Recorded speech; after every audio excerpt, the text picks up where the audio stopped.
Okay, so now you've got to find a new job.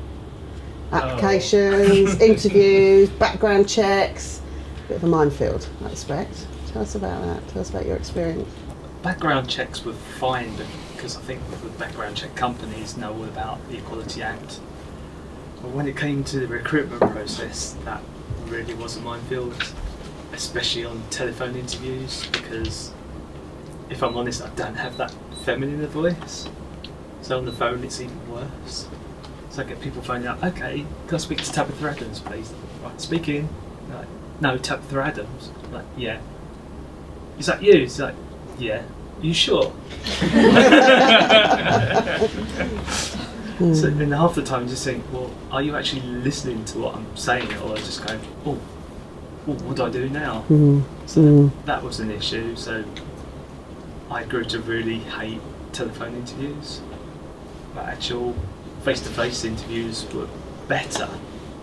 But then I got to learn that there's certain tells that people have if they're uncomfortable talking to someone who's transgender.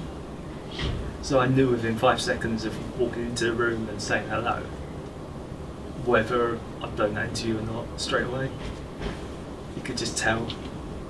In fact, I've heard some friends of mine who are transgender as well. One of them was interviewed by someone who couldn't even look them in the eye. So there is still discrimination out there. Yeah. But you can't. What do you think that comes from? Is that lack of knowledge? Is that just lack of experience, or? I think it's lack of knowledge and being confronted with the unknown. I think everyone's kind of scared of being confronted with something that's unknown to them. They don't know how to react. They've never come across that before. And so some people take it in their stride. Some people just find it really difficult to overcome. And I guess there is some discrimination there as well.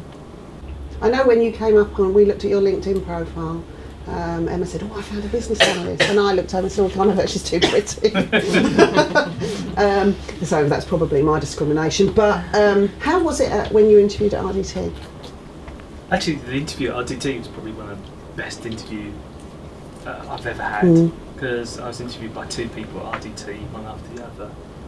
And I didn't mention my transgender status in my first interview, but in my second interview I deliberately made a point of it. And was that different? Was that you being different to other interviews, or was it because you felt comfortable that you could? I think I felt more comfortable that I could, because at that point I'd already been given offered You've got another to job. Right, okay, so that's interesting. I didn't have anything to lose. But I think before I kind of tried to hide it, because I had that much more to lose, and I thought that was the thing to do. Do you think they thought they were taking a risk? Do you think they thought they were taking a risk, yes? I definitely know they thought they were taking a risk. Yeah. Actually, the biggest problem was that you lived in Brighton. It was quite a long way away. If I'm honest. They were worried about the journey. I don't know about that. Yes. It's true. Yeah. So, okay, so you've got through that interview, you've joined the company, predominantly male, insurance, technology, big time boy things.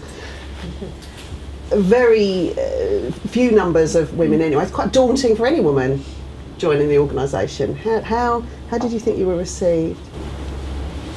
I think they just treated me like any other female, to be honest, at RDT. Which is what you want. Yeah. That's exactly what you want. Yeah, you confront misogyny, but over the years, because of all the fights I've had to have because of being transgender, I've grown quite a thick skin, and I give as good as I get, and I guess they weren't used to that. So, yeah. Did everybody know when you joined? Like, had they had a briefing again? No. I don't think so. No, we would have done that. In fact, a few people were shocked when I told them. This is exactly what you want. Yeah. Because I am quite open about being transgender, because I kind of see, I almost bring it upon myself to kind of educate people on that, because a lot of people have never met someone who's transgender before, or aren't aware that they've met someone who's transgender. Okay, that's good. I mean, it's a very diverse environment. It's a tech environment, so it's very diverse. generally. That's good to hear. It's really good to hear that it kind of wasn't an issue and able to see through, this is a business analyst. That's what we need and that's what you are. That's the way it should be. Yeah, absolutely. Okay, so thinking back, has there been any unexpected obstacles that you know, there's probably some that you could have expected. Interviewing might be a bit tricky, telephone interviewing, but anything that you were surprised at? I think the biggest surprise was when I first transitioned, people were on their best behaviour, but as time went on, it's kind of like they were poking to see how far they could push. So I encountered quite a lot of bigotry, and instead of getting better as time went on, it got worse, because they could see how far they could push things, and if they got away with it, they'd push a bit further. So that was a bit of a surprise, and trying to mitigate that was a whole another minefield, because all the literature about being transgender at the workplace needs to concentrate on the transition, but not what comes afterwards. Interesting. And is it different working in the workplace as a man, as a woman? Totally different. Totally different. I think as a man, people listen to you more. And your badges were. And as female, I've noticed that since coming out as female, people talk over me more often. Yeah. Really. Fascinating. Say it for years. Yeah. Okay, Although so the first time somebody opened the door for me, I did laugh.